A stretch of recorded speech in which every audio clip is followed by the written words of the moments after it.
Olá, boa noite. Nós começamos ao vivo o programa Mais Saúde desta terça-feira. O programa de hoje traz um assunto muito importante, muito necessário de ser falado a respeito dele. A gente vai falar a respeito de um projeto que o Unipam começa a desenvolver em Patos de Minas, a Clínica de Psicologia do Unipam. E eu conto com a sua participação a partir de agora pelo telefone 3821-4488. Faça a sua pergunta, participe conosco do programa, para a gente interagir um pouquinho. Nós vamos falar a respeito da violência contra a mulher, por exemplo. Vamos falar também sobre a dificuldade, o preconceito que existe em se lidar com a sexualidade. Como a gente lida na família, por exemplo, se você descobre que alguém é homossexual? O que significa isso? Como lidar com essa situação? Nós vamos falar a respeito desse trabalho que será desenvolvido pela Clínica de Psicologia do Unipam, que é o projeto Orgulho de Ser. Eu vou conversar agora com o professor, pesquisador e psicólogo Frederico Viana Machado, que é professor do Unipam e vai falar um pouquinho a respeito desse trabalho, principalmente dessas questões que eu acabei de falar, como lidar com isso, dicas bastante importantes. Frederico, boa noite, é um prazer receber você aqui no programa. Prazer estar aqui. Muito obrigado pelo convite.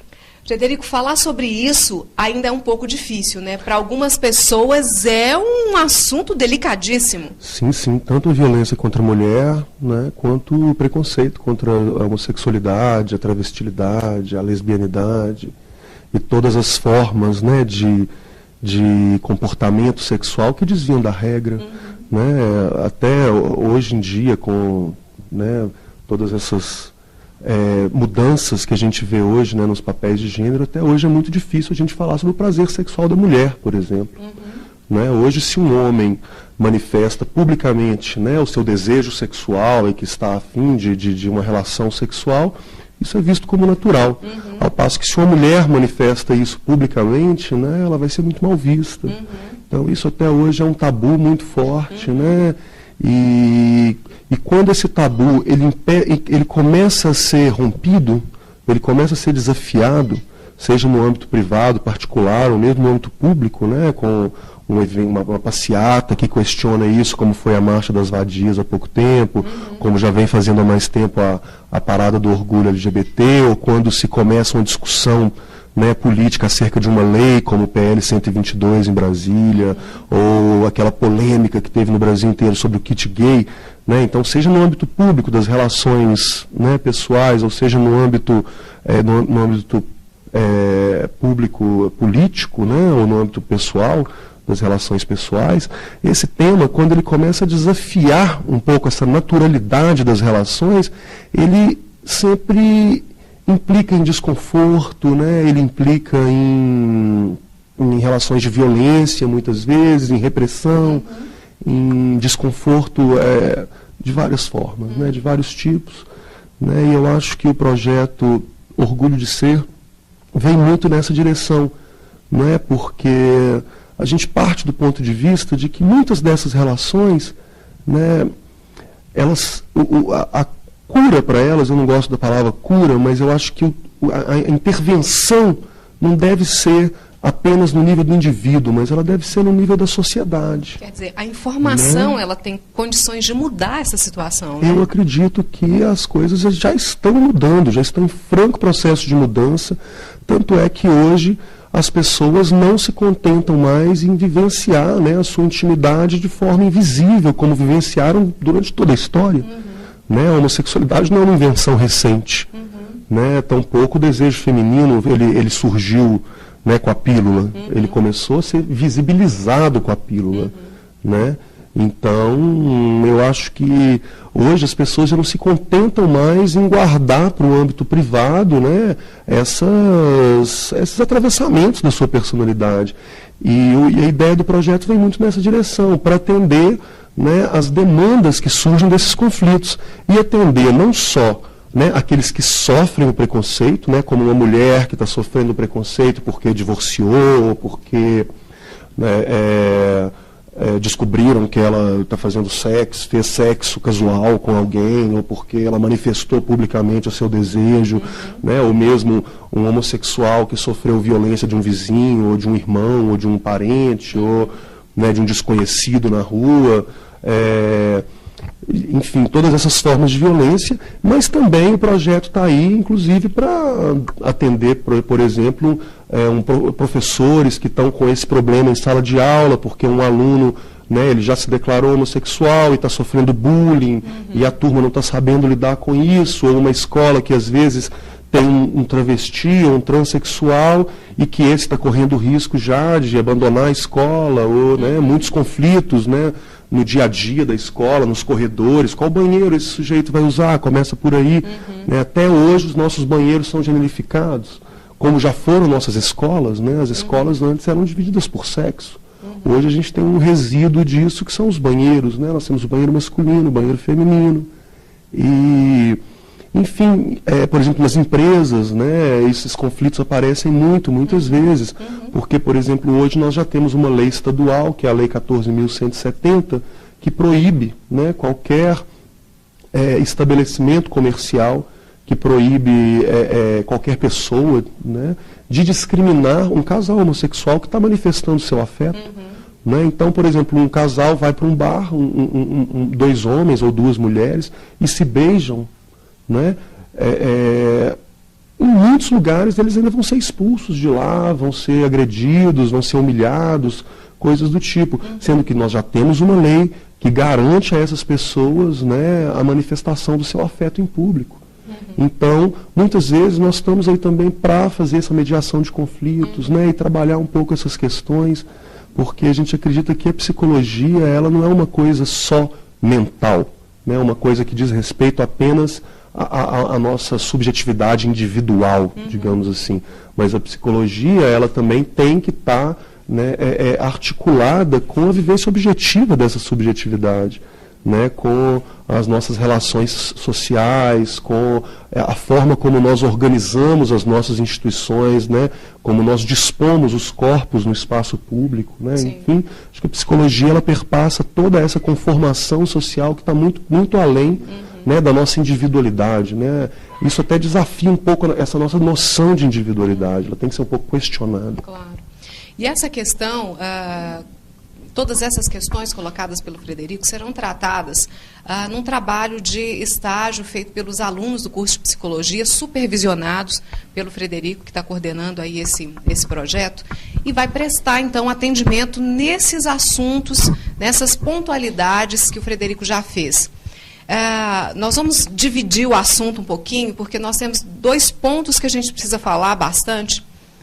Um deles fica em relação à violência contra a mulher. Essa vai ser um sistema, meio que uma parceria realizada da Clínica de Psicologia com a Delegacia de Mulher, né, Frederico? Isso, vai existir um plantão, né? Explica para a gente como é que vai funcionar nesse aspecto da violência contra a mulher. Bom, como a gente está ainda negociando, né, como vai funcionar esse plantão, nós combinamos com a doutora Tatiana, né, a delegada, que nós vamos manter lá na Delegacia de Mulheres um estagiário de psicologia para que ele possa, né, receber essas mulheres que chegam lá muitas vezes em situações muito delicadas, né, porque foram violentadas, ou estão sendo agredidas, ou estão sendo ameaçadas, ou mesmo estão em dúvida sobre qual atitude tomar, sobre como compreender esse momento da vida que elas estão atravessando, né? E a gente acredita que a psicologia tem muito a contribuir, né, na superação desses momentos, né, na vida dessas mulheres, e muitas vezes na vida de casais também, porque na Delegacia de Mulheres não chegam só mulheres, chegam também casais, né? A violência doméstica, ela é muito mais ampla do que simplesmente a violência que se instala no corpo da mulher. E a gente acredita que a psicologia tem muito a contribuir com isso. As consequências, Frederico, dessa violência contra a mulher, por exemplo, da violência doméstica, podem ser desastrosas na vida de uma pessoa. A gente vê relatos e relatos de pessoas que sofrem décadas a fio violências de todos os níveis, violência psicológica, violência física, e o impacto disso é muito grande na vida de uma pessoa, né? Não dá para pensar viver sob pressão dessa natureza 24 horas. É realmente muito delicado, né? Agora, uma coisa que a gente tem trabalhado muito, né, no nosso estágio, porque os atendimentos vão começar agora em setembro e e a turma, né, a equipe de estagiários que a gente selecionou, a gente tem passado agora todo mês de agosto, né, aprofundando nas temáticas específicas, né, da violência de gênero, dos papéis de gênero e da sexualidade. Né, porque, para além de todos os conhecimentos clínicos, psicológicos que os alunos vêm se formando desde o primeiro período, a gente agora está fazendo um reforço, né, um aprofundamento desses temas específicos para poder incidir de uma forma mais responsável, né, mais eficaz sobre os problemas que perpassam esse campo. Né? Mas uma coisa que a gente tem discutido muito lá é que discutir o machismo, discutir o preconceito contra a homossexualidade, né, discutir a heteronormatividade, todas essas hierarquizações da sociedade, não é uma coisa para proteger aquela vítima, simplesmente. Não estou falando que aquela vítima não mereça atenção, não é isso. Mas quando a gente discute machismo, a gente está discutindo um marcador de relações sociais que afetam, que influenciam a vida de todos nós, seja homem, mulheres. Né? Exatamente. Porque, por exemplo, da mesma forma, né, que você tem uma mulher sofrendo por estar sendo inferiorizada, por, às vezes, receber um salário inferior, por desempenhando o mesmo trabalho que um homem, ou por não conseguir alcançar lugares de poder com a mesma facilidade que um homem, né? Esse tipo de coisa que inferioriza a mulher, nós também temos muitas consequências para a vida do homem, que são trazidas pelo machismo. Se a gente for pegar hoje, por exemplo, 99% da população carcerária do mundo é de homens. Ser preso é uma forma de violência também. Né? Nós temos hoje a masculinização da violência, que para você ser homem, para você ser macho, você tem que ser agressivo. Nós temos esse imaginário de que para você ser homem, você tem que ser agressivo, você tem que ser conquistador, você tem que ser produtivo, você tem que ser um winner, digamos assim, para usar uma palavrinha da moda, né? E isso tudo traz muitas consequências para a vida do homem. Então, por exemplo, se um homem está desempregado e está sendo sustentado pela mulher, muitas pessoas vão chamar esse homem de gigolô. E se for uma mulher que está sendo sustentada por um homem, todos vão achar normal. Não é? Então, todas essas relações produzem formas de violência. Então, quando a gente fala do machismo, a gente não está falando só da violência que se instala no corpo da mulher, que, claro, é a vítima mais dramática, é a vítima mais visível, porque a gente vê ali os hematomas, a morte, né? Hoje, a grande maioria das mulheres que são assassinadas no Brasil são assassinadas por seus companheiros, e não é uma estatística menor, é quase que 80% das mulheres assassinadas no Brasil são assassinadas por seus parceiros. Então, a gente pega os dados de estupro. A gente acha que estupro é uma coisa que acontece na novela, no filme, mas hoje, há pouco tempo atrás, saiu as estatísticas do estado do Rio de Janeiro e nós temos aproximadamente 10 estupros por dia. E mais da metade desses estupros aconteceram por pessoas que residem dentro de casa. É o padrasto, é o pai, é o irmão, né, é o companheiro. Muitas vezes a mulher não quis fazer sexo, ele estupra ela. Né? Então, essas relações, né, de machismo, de heterossexismo, né, elas influenciam todos nós. Então, por exemplo, a gente acha, não, mas peraí, a homossexualidade é falta de couro, o viado tem que apanhar, viado tem que morrer, que é as frases que a gente escuta aí no cotidiano, mas se a gente começar a observar, e as pesquisas têm revelado isso cada vez mais, se a gente começar a observar como que se estrutura o preconceito no cotidiano das pessoas, a gente vai ver claramente como que isso influencia a vida das pessoas que não são homossexuais, e eu posso dar alguns exemplos. Dentro da escola, por exemplo. Hoje, quando a gente vai para a escola discutir homossexualidade, a primeira coisa que as professoras, as diretoras falam para a gente é o seguinte: tudo bem, isso é importante, tem esse bullying aqui na escola, sim, mas o nosso problema principal hoje é gravidez na adolescência, é indisciplina na sala de aula, é o fracasso escolar, né? E aí, quando a gente vai analisar esses problemas, né, o machismo e o heterossexismo permeiam todas essas relações. Então, por exemplo, o aluno, muitas vezes, que não obedece à professora ou que não estuda em casa, ele não estuda porque isso é coisa de bichinha. Ele não obedece à professora porque o papel do homem não é ser obediente, submisso, ainda mais é uma mulher. Sim. E hoje, como a carreira de professora é uma carreira muito desvalorizada, a grande maioria dos professores são mulheres. Sim. Porque as mulheres tendem a ocupar postos menos valorizados. Sim. Né? O machismo hoje ele se manifesta muito na escolha profissional das pessoas. Porque se você analisa, por exemplo, fracasso escolar, olha que interessante, o fracasso escolar hoje é um problema entre homens, se você vai para a escola pública. Na escola pública, hoje as mulheres entram e saem da escola muito bem, obrigado. Quando você pega os homens, você vê o fracasso escolar de uma forma muito mais nítida. E a gente acredita que isso tem uma relação intrínseca com a forma como as pessoas estabelecem seus papéis sociais, seus processos de identificação social, né, como homens, como machos, provedores, né, e eu não sou mulherzinha, eu não sou viadinho. Né? O uso de drogas. Muitas vezes a gente acha que a homossexualidade é uma coisa do campo do privado e etc., mas hoje o uso de drogas, né, tem uma relação muito forte com o papel do masculino na sociedade. Então, quando um coleguinha não quer fumar um baseado, ou não quer cheirar uma cocaína ou alguma coisa, mulherzinha, você não tem coragem, você não tem... Né, onde é que está a sua coragem? Não é? E aí a pessoa, muitas vezes, para corroborar a sua masculinidade, corroborar a sua coragem, assim, ele vai para droga, ou ele vai para violência, ele vai espancar alguém, ele vai bater em alguém. Vai cometer um assalto, por exemplo, vai cometer porque ele um tem assalto. muita coragem. Né? Exatamente. Tá, ok, a gente vai para um rápido intervalo, já já eu volto, a gente continua falando sobre isso no programa. Se você tem alguma pergunta, ligue para a gente, o telefone é o 3821-4488. Eu volto já. Projeto Orgulho de Ser.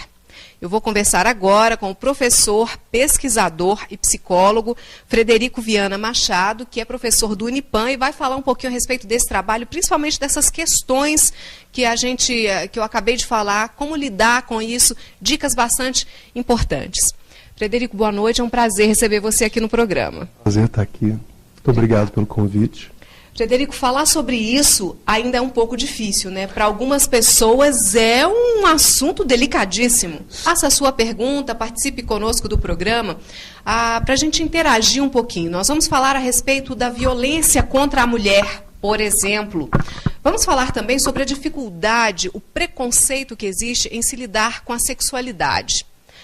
Como a gente lida na família, por exemplo, se você descobre que alguém é homossexual. O que significa isso? Como lidar com essa situação? Nós vamos falar a respeito desse trabalho que será desenvolvido pela Clínica de Psicologia do Unipan, que é o projeto... Sim, tanto a violência contra a mulher, né, quanto o preconceito contra a homossexualidade, a travestilidade, a lesbianidade e todas as formas, né, de comportamento sexual que desviam da regra. Né, até hoje em dia, com, né, todas essas... mudanças que a gente vê hoje, né, nos papéis de gênero, até hoje é muito difícil a gente falar sobre o prazer sexual da mulher, por exemplo. Né? Hoje, se um homem manifesta publicamente, né, o seu desejo sexual...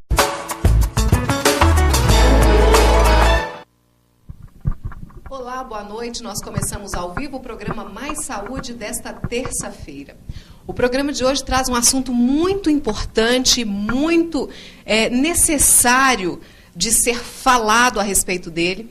A gente vai falar a respeito de um projeto que o Unipan começa a desenvolver em Patos de Minas, a Clínica de Psicologia do Unipan. E eu conto com a sua participação a partir de agora, pelo telefone 3821-4488.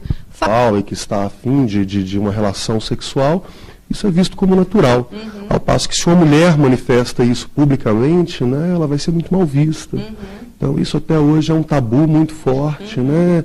E quando esse tabu ele começa a ser rompido, ele começa a ser desafiado, seja no âmbito privado, particular, ou mesmo no âmbito público, né, com uma passeata que questiona isso, como foi a Marcha das Vadias há pouco tempo, como já vem fazendo há mais tempo